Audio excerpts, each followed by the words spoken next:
Hey guys, welcome back to another video. This is Trains with Shane, and you are joining me on another Will It Run video.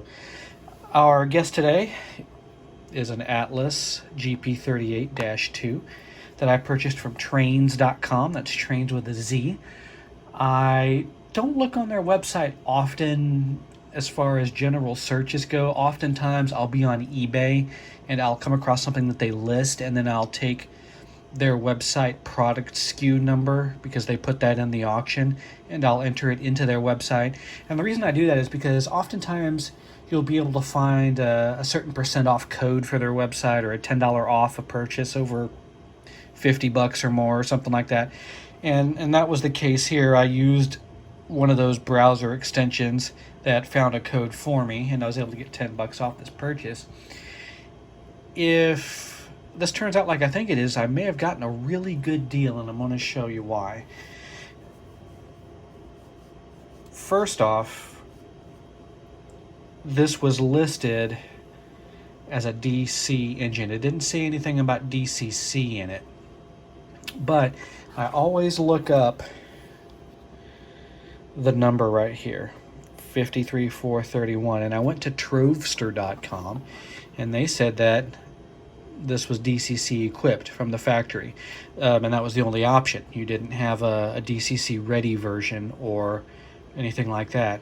So that wasn't going to stop me from picking this up, even if it was DC, because it was a pretty good deal anyway. You guys know as well as anyone that things are becoming more expensive as time goes on, not cheaper. So we've had to deal with a rise in cost of and scale locomotives. It's not uncommon these days for listings both on eBay and the usual other places like Marketplace and whatnot for people to want as much as the unit sold for brand new recently, and sometimes even more in some cases. So I try to score the deals if and when I can. Of course, when you buy used, you run the risk of getting something that is a dud, as you guys saw was the case with our Fairbanks Morris, which we had a bad decoder in. We ended up not too bad in that one overall after the repair, but still not a fantastic deal.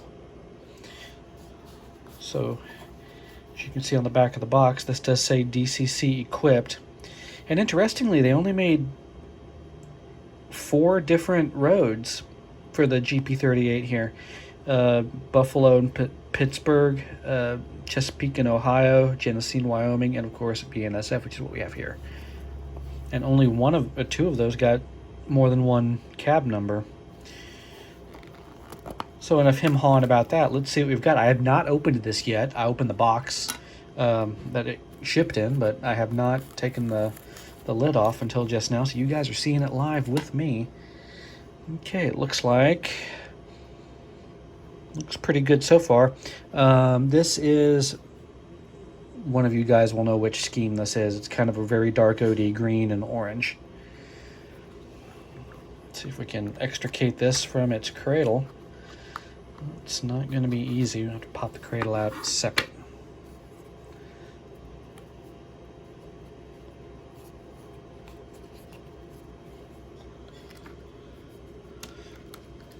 Looks like we do have a bag. Looks like we've got some spare pieces. That looks like it includes a couple of Rapido couplers, maybe some pilot boxes, draft gearbox pieces. That maybe what the copper strip is in there. Maybe that's a tension spring or something. It's hard to tell. I'm not going to go digging in it to find out. So we're just going to put that stuff back in the box, along with our foam cradle, and get that out of the way. We're just going to give this a general overview. Looks pretty good, honestly. Got our magnetic couplers. They spin freely both ways.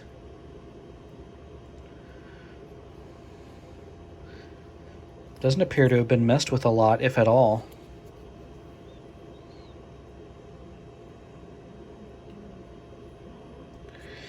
The wheels appear to be fairly clean. I'm not sure if that's just the factory blackening that I'm looking at. Maybe a tiny bit of stuff on them. It's very hard to tell.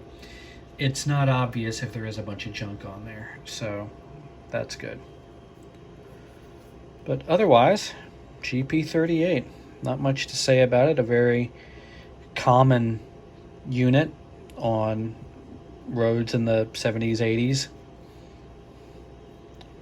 Still a common sight in a lot of switching and locals today. I'm not sure how many BNSF has on the roster anymore, if any, but I would be surprised if they didn't have any.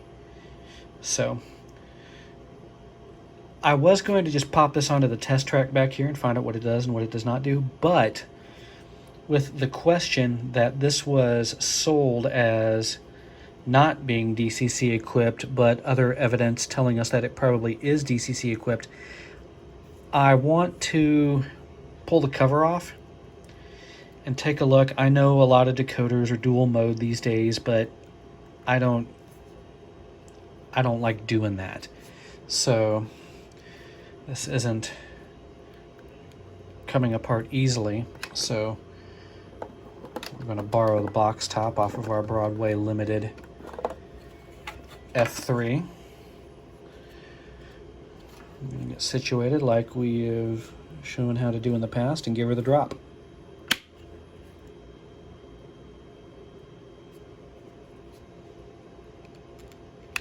And that did loosen us up. I'm very careful in pulling this out. That looks like a logic chip for a decoder.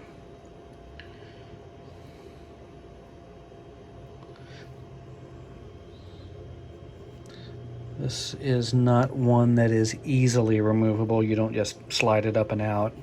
And I don't feel like taking it apart. Let's see if we can get some additional light in here.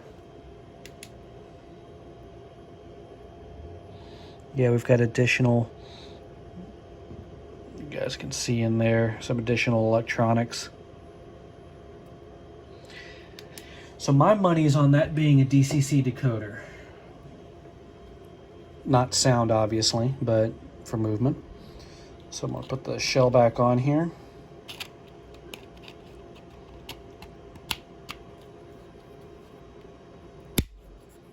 Snap. All right, so let me get resituated here.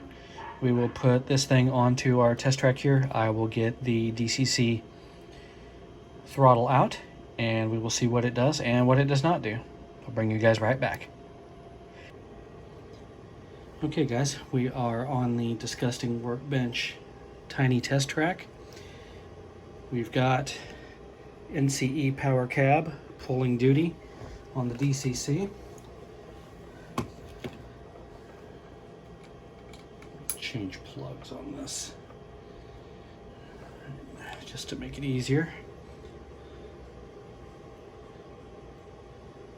Right, we're programmed into select loco. I'm gonna get you guys in here for that. Number 3, enter.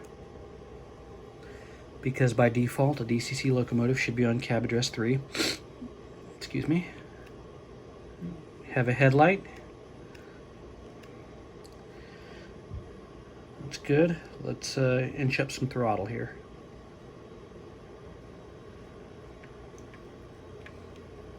More throttle.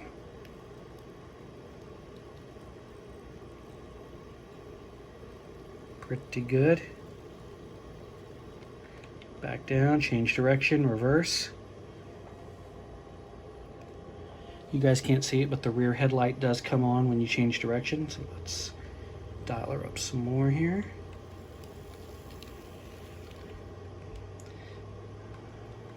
Forward, back,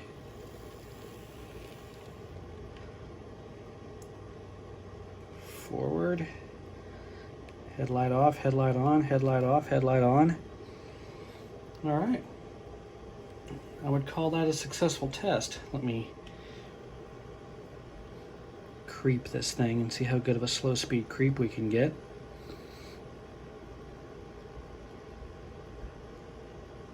That is pretty good.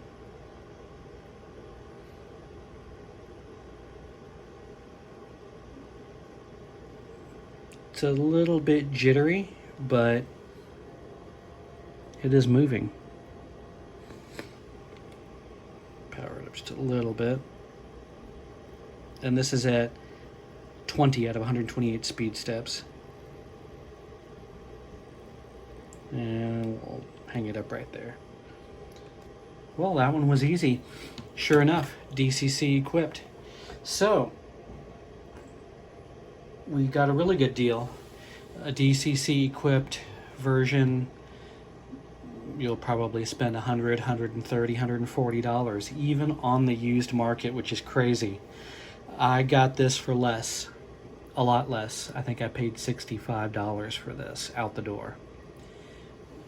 And of course that's with a $10 off code, but still, it's proof enough that the good deals are still out there. You just have to look for them and know what you are looking at.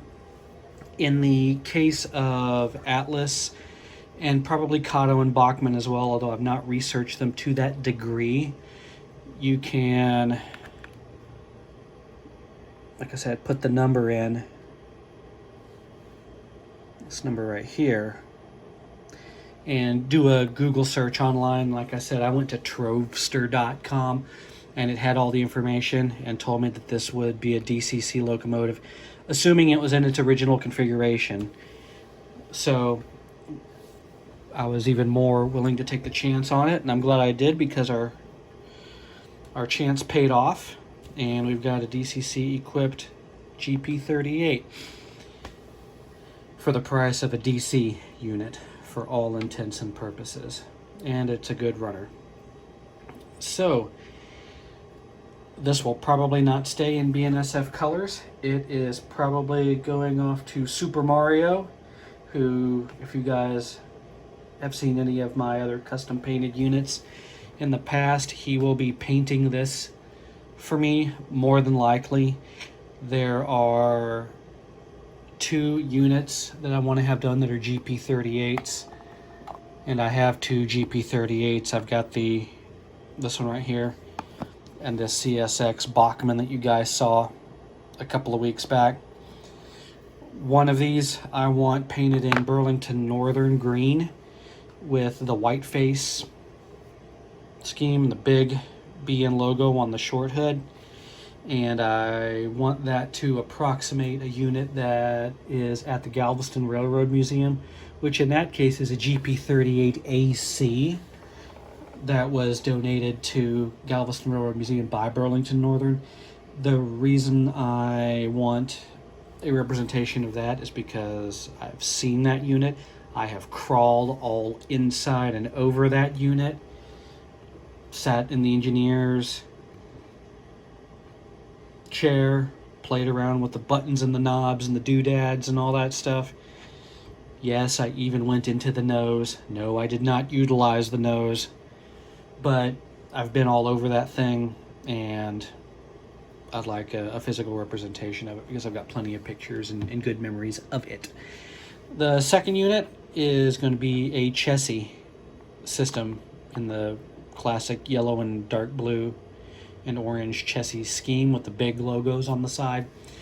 And the reason I want to do that is because the first HO scale model diesel that I ever had, and really the first HO scale diesel period, was a Lifelike Chassis Systems GP38. So I'd like to recreate that in N scale because that's what I'm focusing on. I do, of course, have an HO scale version of that, just like I had when I was a kid. So that's going to do it for this Will It Run episode on Trains with Shane. Coming up in about a week and 2 days is going to be the Plano, Texas train show. I don't know if this video is going to go live before then or another video will go live before then. I've got this plus 2 other videos I need to edit and upload. So if this posts before the train show, I hope to see you guys there. I'll be wearing my Goonies t-shirt. If this posts after the show, hopefully I got to meet some of y'all, shake some hands, share some stories. And until the next time, stay safe, and I'll see you soon.